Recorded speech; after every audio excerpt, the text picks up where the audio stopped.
मैं सचिन कुमार एक बार फिर से आपके साथ एक वही पुराना विषय उसके समाधान, समस्या और समाधान, जल की समस्या और समाधान लेकर उपस्थित हुआ हूं। बिना कोई समय कमाए शुरू करते हैं पार्ट 2, जल या पानी पार्ट 2। सबसे पहले समस्या और फिर समाधान।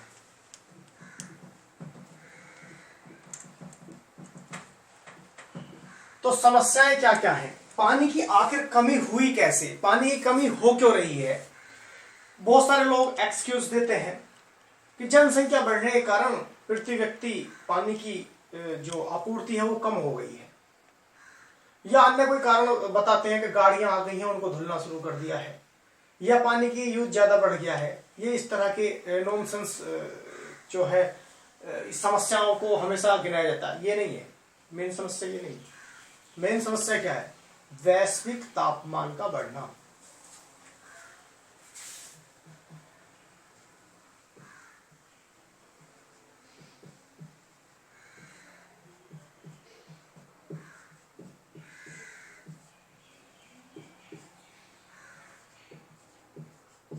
वैश्विक तापमान का बढ़ना, यह मेन समस्या कैसे है?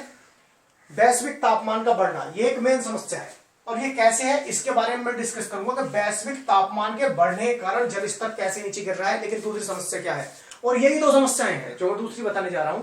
दूसरी समस्या क्या है?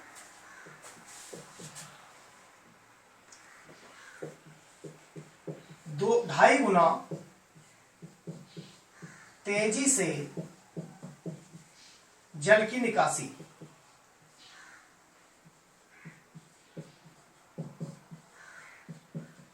जल की निकासी का मतलब जमीन से जल को 2.5 गुना तेजी से निकाला जा रहा है। यह तो हुई समस्या, वैश्विक तापमान का बढ़ना। देखिए, जल लिक्विड फॉर्म में हम ज्यादा यूज करते हैं, बेसिकली हम लिक्विड फॉर्म में यूज करते हैं। वैश्विक तापमान जब बढ़ता है, तापमान के बढ़ने से जल का वाष्पीकरण होगा। वाष्पीकरण होने से जो हमारे रिजर्वर है, जो नदियों का जल स्तर है, वो भाप बनकर उड़ जाएगा, जमीन सूख जाएगी। जमीन जब सूख जाएगी तो पानी को वो पी लेगी, तो वर्षा के मौसम में भी ज्यादा दिन तक पानी हमें उपलब्ध नहीं रहेगा। वैसे भी भारत में अमूमन वर्षा 3 महीने के लिए ही होती है, और 3 महीने में भी कहीं 1100 mm बारिश हो गई तो कहीं 4 mm बारिश भी नहीं हुई। और एक वैश्विक तापमान बढ़ने से समस्या क्या हुई कि वर्षा का जो क्रम था, जैसे पहले 8 दिन तक बारिश हो रही है कि 8 दिन तक बारिश होती रहेगी, उतनी ही बारिश 8 दिन तक होती रहेगी। अब ऐसा नहीं है। अब 4 घंटे में इतनी बारिश हो जाएगी जो पहले 8 दिन में होती थी या 10 दिन में होती थी। वो जल बहकर नदियों में चला गया, नदियों के माध्यम से समुद्र में चला गया, जमीन के अंदर गया ही नहीं। और जमीन के अंदर जो गया वो 2.5 गुना तेजी से हमने निकाल लिया। ऐसे समझिए जैसे कि बारिश के कारण या नदियों के कारण वाटर लेवल या जमीन के अंदर 100 लीटर पानी गया कितना? 100 लीटर। और हमने निकाल कितना लिया? 250 लीटर। 2.5 गुना तेजी से हमने जल को निकाला, 250 गुना। और इस आंकड़े की मैं बात करूं तो ऐसा बताया जाता है कि 2030 तक जल की उपलब्धता 24% कम, उपलब्धता कम, और मांग 29% बढ़ जाएगी। अब तक क्या हो रहा था?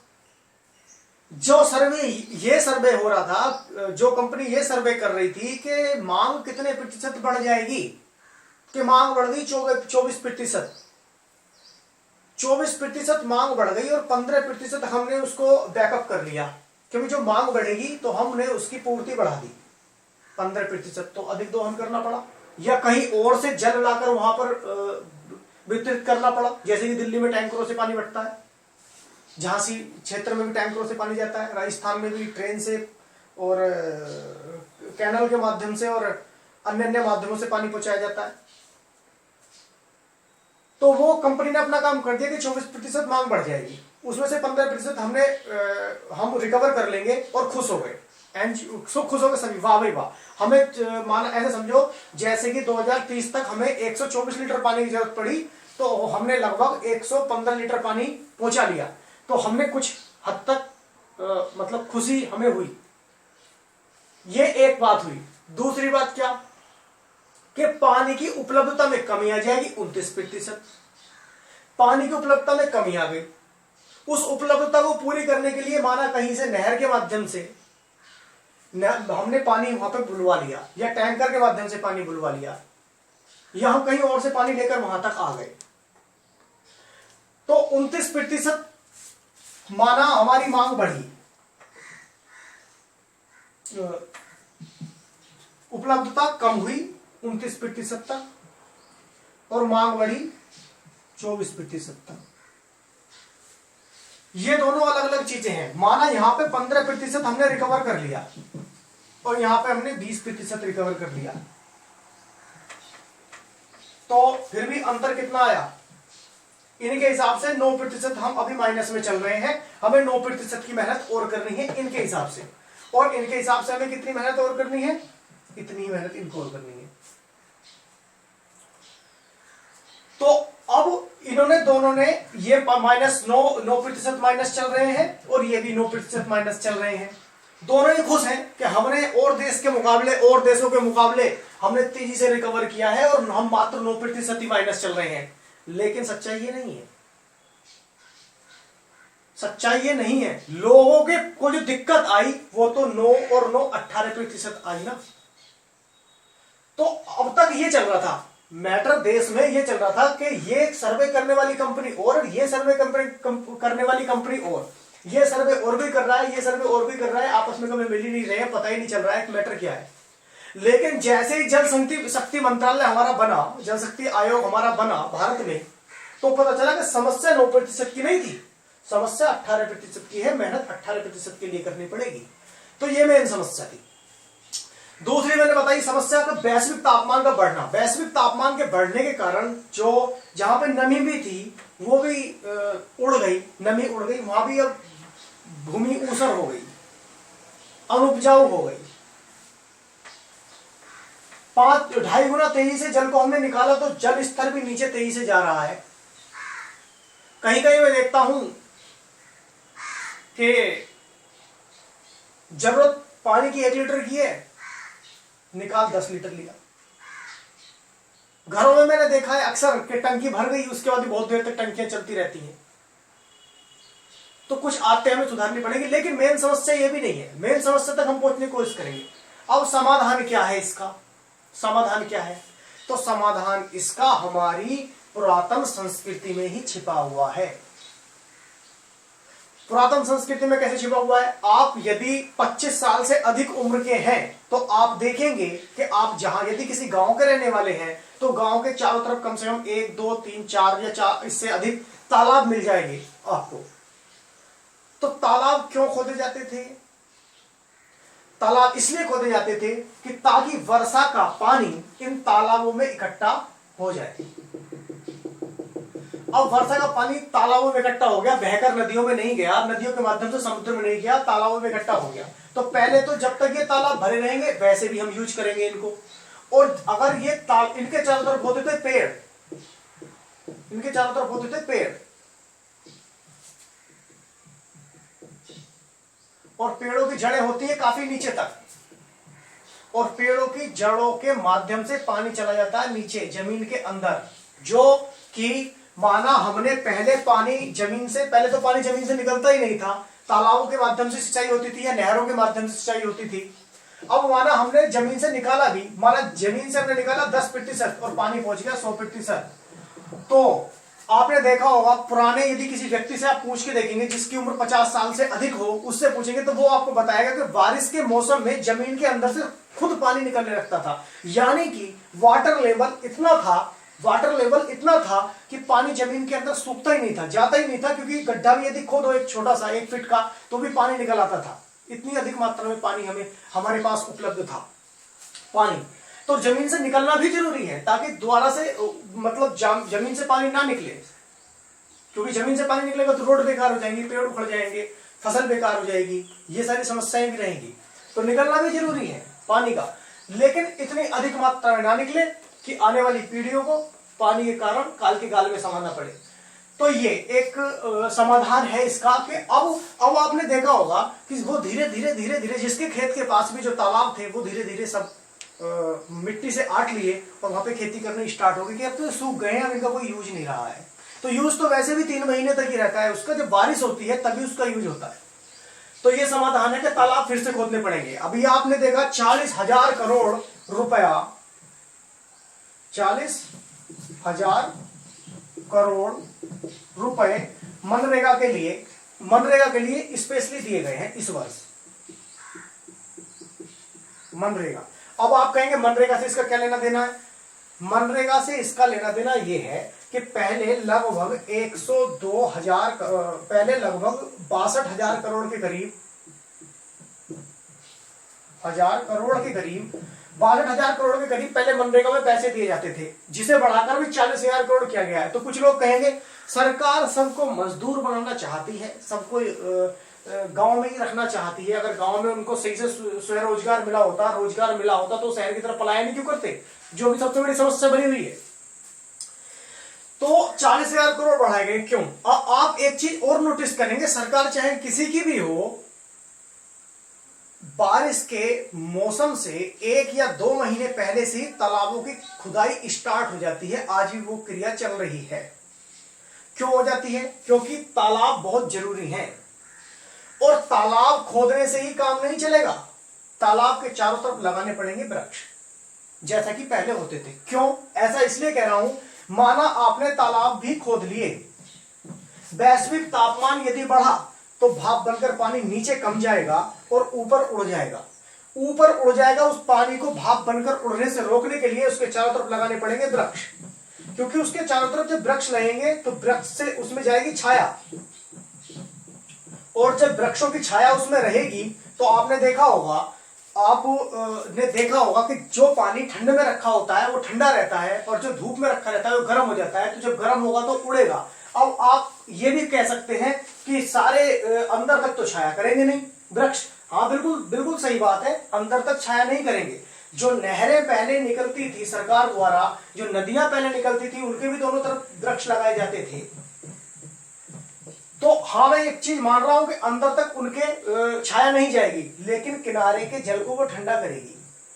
अब आपने देखा होगा कि ठंडी जलधारा गर्म की तरफ और गर्म जलधारा ठंडी की तरफ आती रहेगी।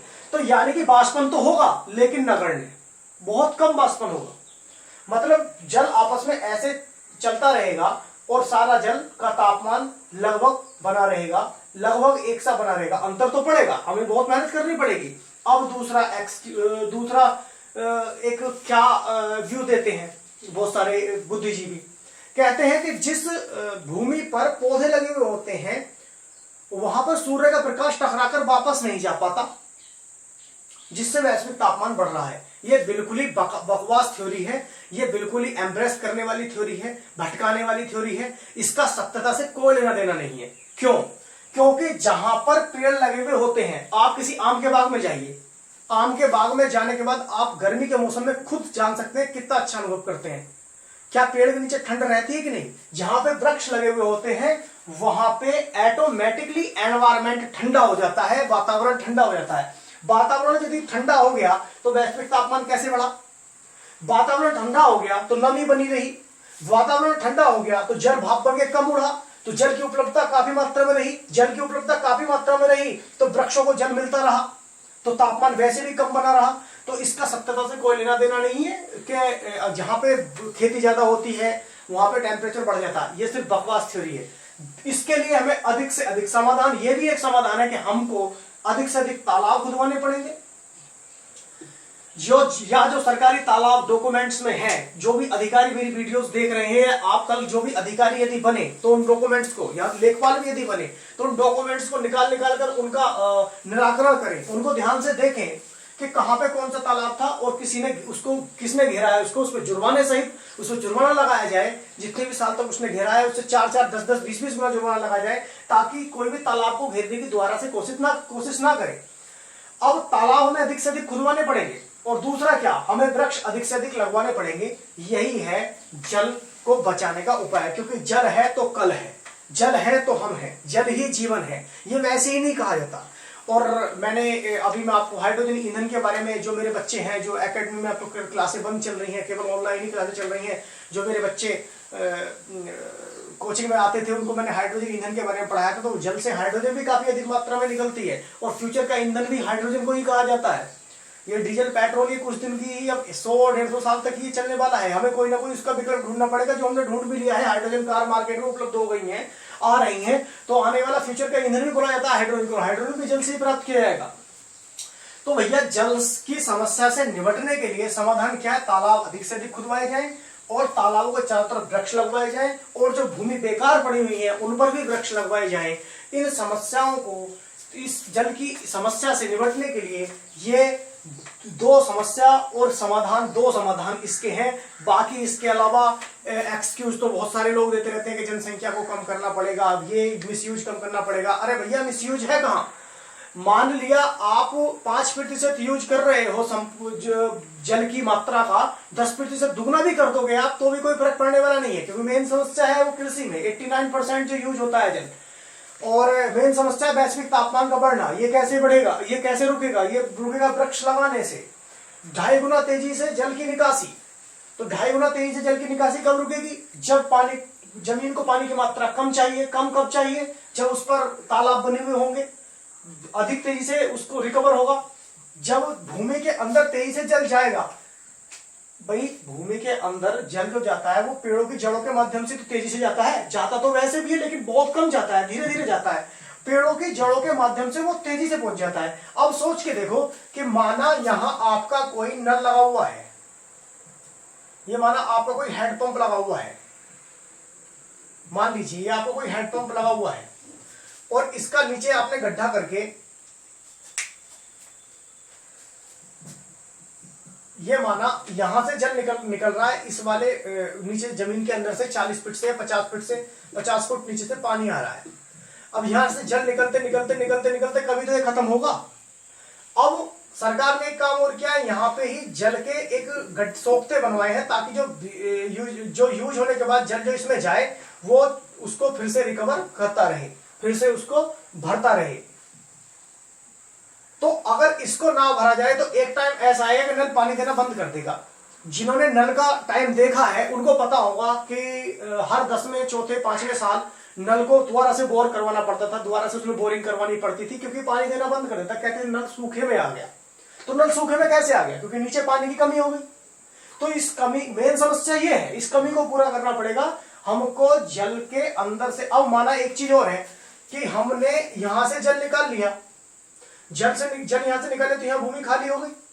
कभी कभी आपने देखा होगा कहीं कहीं की जमीन अचानक बैठ जाती है, नीचे जमीन में धस जाती है। क्यों, जब नीचे से तो जमीन खोखली हो गई है, तो कुछ ना तो कहीं ना कहीं से तो उसको पूर्ति करने के लिए भूमि की आवश्यकता पड़ेगी ना, किसी न किसी चीज की आवश्यकता पड़ेगी ना। तो भैया मेन समस्या यही है कि हमको जल स्तर बढ़ाने के लिए अधिक से अधिक तालाब खुदवाने पड़ेंगे। और इसके लिए सरकार का मैं धन्यवाद करता हूं फिर से एक बार, क्योंकि उसने 40,000 करोड़ एक्स्ट्रा बढ़ा दिए हैं। 62,000 करोड़ था, यानी कि 102,000 करोड़ रुपए मनरेगा के माध्यम से तालाबों की खुदाई में खर्च करने के लिए दिया है। तो मुझे उम्मीद है कि आपको काफी कुछ समझ में आया होगा। और भी यदि आप किसी समस्या या आपके दिमाग में कोई समस्या आ रही है या कोई प्रश्न आप पूछना चाहते हैं, तो आपकी प्रतिक्रिया का मुझे हमेशा से इंतजार रहता ही है। और आप धीरे धीरे धीरे धीरे काफी कुछ सीखते चले जाएंगे। परीक्षा की दृष्टि से जो इंपॉर्टेंट प्रश्न होते हैं वो मैं आपको बता ही देता हूं। यह भी प्रश्न की एग्जाम की दृष्टि से बहुत ही इंपॉर्टेंट चीज है कि कितना भारत